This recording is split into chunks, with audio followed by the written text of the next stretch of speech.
Avtomashina baki benzin bilan emas, dori bilan to'lgan bo'lsa-chi? Farg'ona viloyati bojxona boshqarmasi, Farg'ona chegara bojxona posti xodimlari, kontrabandaga qarshi kurashish bo'limi va chegara xizmati vakillari hamkorligida shunday holat aniqlandi. Qirg'iz Respublikasidan kirib kelgan O'zbekiston fuqarosi boshqaruvidagi avtomashina belgilangan tartibda xolislar ishtirokida ko'zdan kechirildi. Tekshiruv jarayonida transport vositasida tovar moddiy boyliklar bojxona nazoratidan yashirilgan aniqlandi. Avtomashina chuqurlashtirilgan tartibda ko'rikdan o'tkazilganda, yoqilg'i saqlash baki ichida boshqa shaxsga tegishli. Xodimlarga og'zaki so'rov vaqtida ma'lum qilinmagan ko'p miqdordagi kuchli ta'sir qiluvchi dori vositalari yashirilgani ma'lum bo'ldi.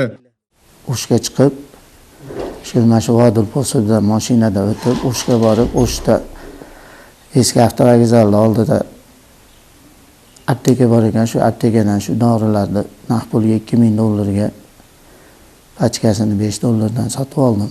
Olib mashinamni yoqilg'i bakiga joylab, chegaradan o'tayotganimda xodimlar tomonidan qo'lga olindim. Sotish maqsadida olib kelayotganidim, bunaqa haqiqatda taqiqlanganini tushunuvdim-u, lekin bu darajada yomonlikka sabab bo'layotganini, bu odamlar buni orqasidan, ayniqsa yoshlar bunaqa ziyon qilayotganini va buni orqasidan qamalishimni bilmovdim rostdan. Hozir juda qilgan ishimdan pushaymonman. Xato ekan bu ish. Lekin bir hisobi qo'lga tushganim ham yaxshi bo'libdi, chunki buni orqasidan qancha yoshlar bir ziyondan qutulib qolibdi. Birinchi marta qilishim, tavba qildim. Qirg'iziston Respublikasiga Farg'ona Vodil chegara postlari tomon bilan o'tdik. O shahriga borib, men choy ichib o'tirgan vaqtimda tog'am meni oldimdan jildi, где-то bir 10 minut, 15 minutda qaytib keldi oldimga, ketdik dedi.